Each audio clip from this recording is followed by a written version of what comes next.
Bom dia 901. Vamos para a nossa aula de ciências. Abram comigo o livro na página 49, tá? Hoje a gente vai ver as ideias de Mendel, Gregor Mendel, considerado o pai da genética, tá? Lembrando que a gente já viu, né, na aula passada sobre herança genética, ou seja, a transmissão de características de uma geração para outra, tá? Os mecanismos básicos da herança genética poderão ser compreendidos e explicados pelos dados de Gregor Mendel, tá? Marquem aí e virem a página. Aqui Mendel, considerado o pai da genética, é um monge.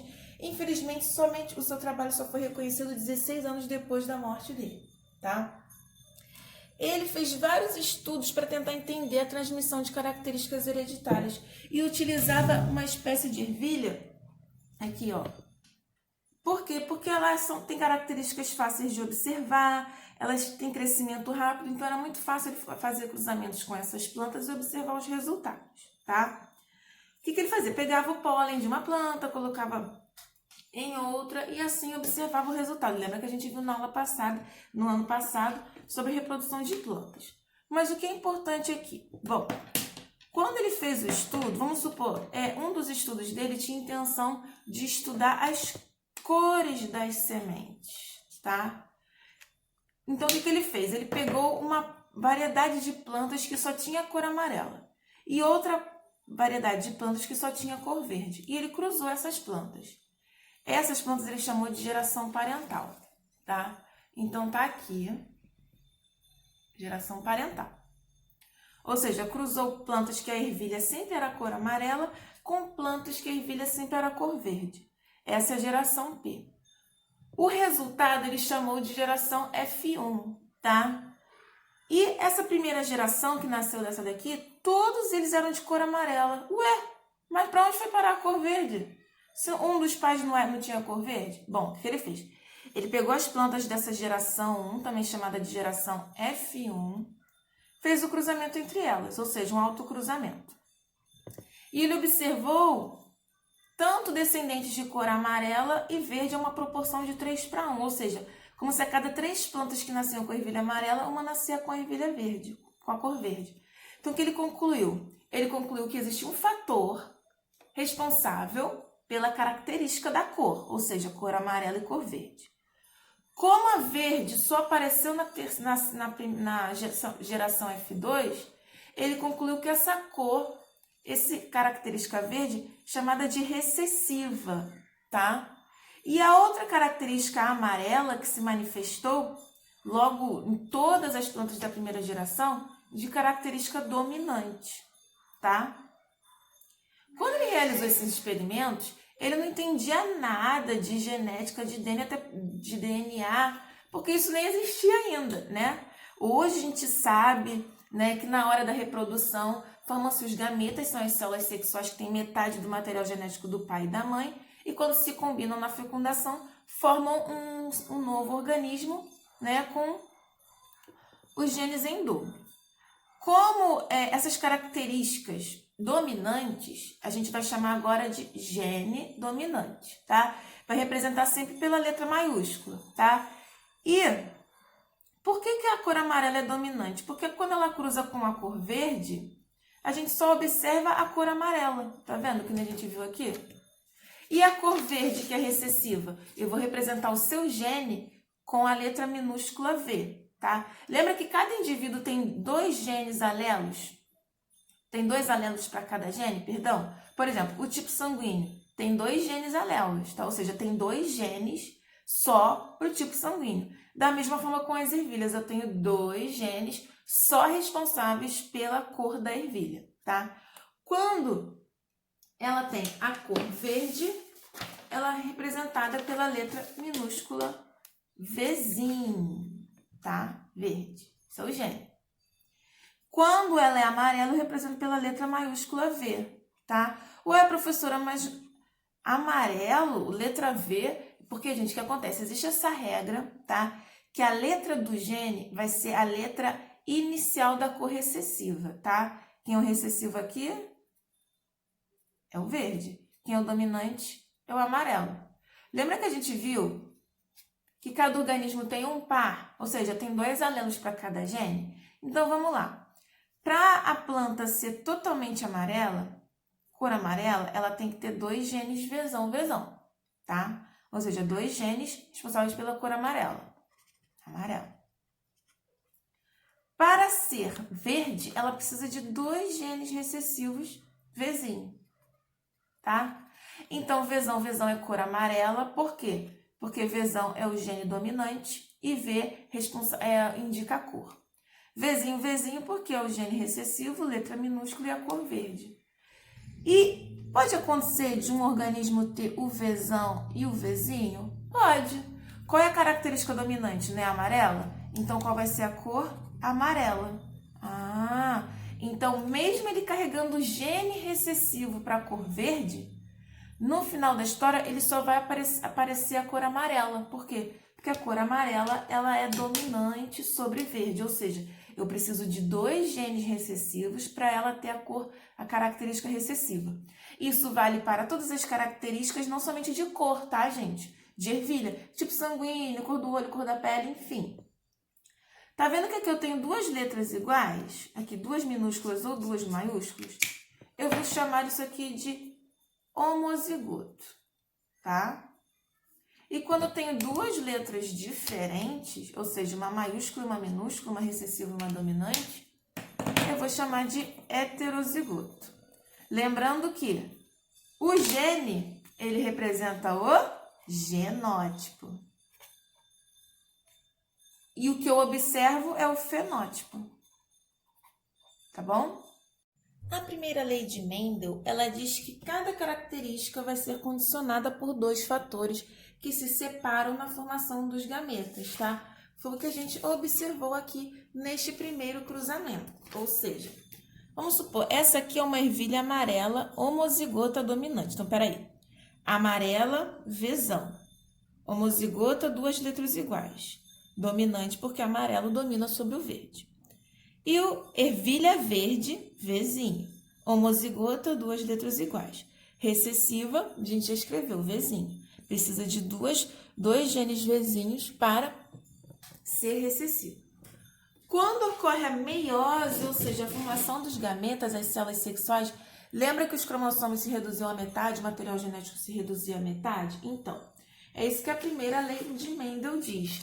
Cada característica é condicionada por 2 fatores, aqui 1, 2, que se separam na formação dos gametas, ou seja, ocorreu a meiose, né? Essa planta aqui vai liberar células que só têm o gene Vzinho. E essa planta aqui vai liberar células que só têm o gene Vzão, tá?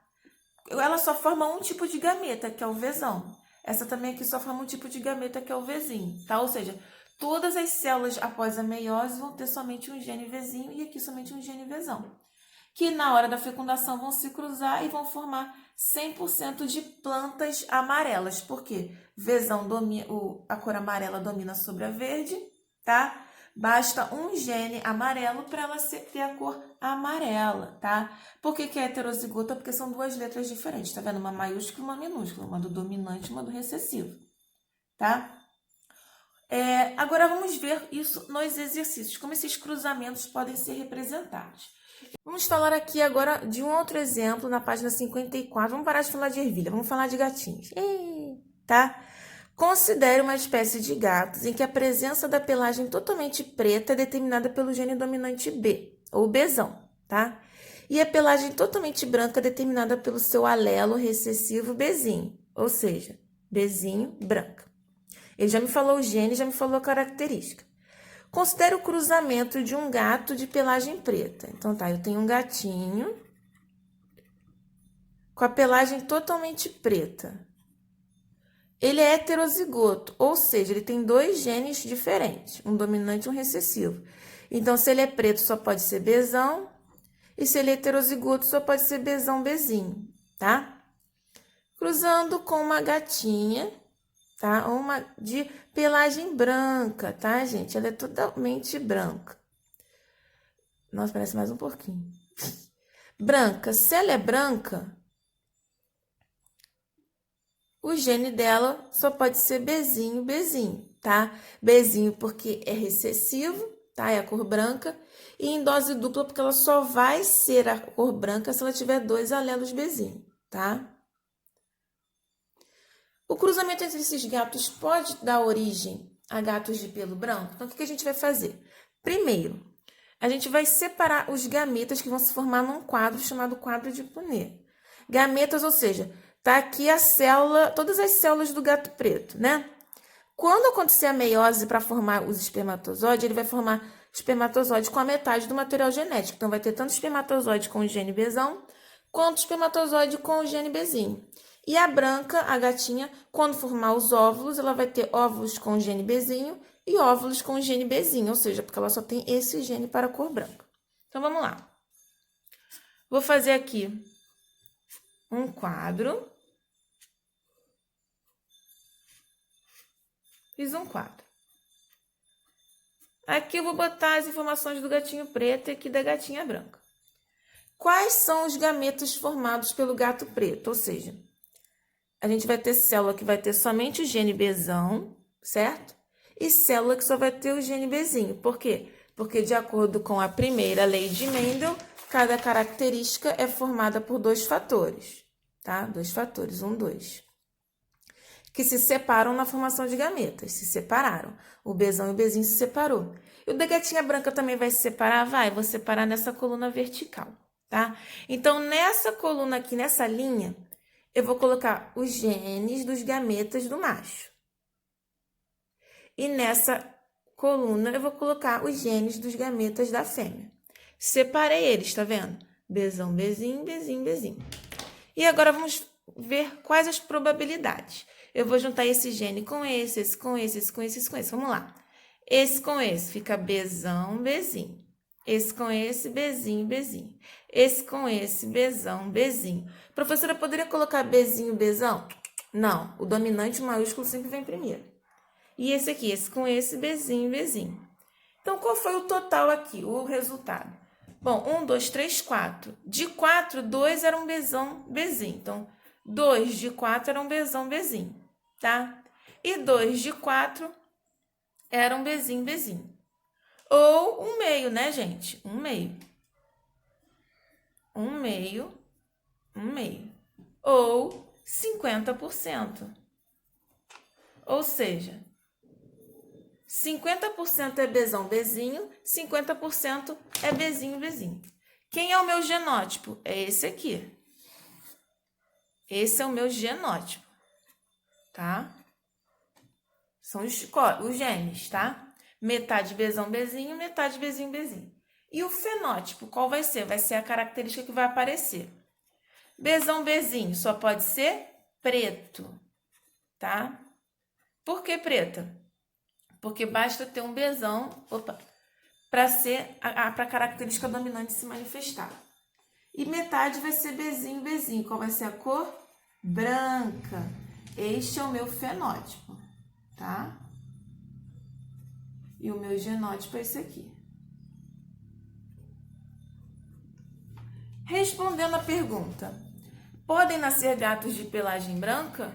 Sim. Então, a resposta será sim. 50% de chance de nascerem gatos de cor branca, tá? E aí a gente pode preencher o gabarito do livro, tá? Macho, Bzão, Bzinho, fêmea, Bzinho, Bzinho. Foi tudo que eu fiz aqui, tá, gente? Quais os gametas aqui, ó? Só que ele colocou a fêmea aqui nessa linha e o macho nessa coluna. Não tem problema, o resultado foi o mesmo. 50% de probabilidade de ter pelagem branca, 50% de probabilidade de pelagem preta. Tudo bem? Anotem aí. Então é isso, galera. Esse foi o vídeo de hoje. Espero que vocês tenham gostado. Muito obrigada e tchau, tchau!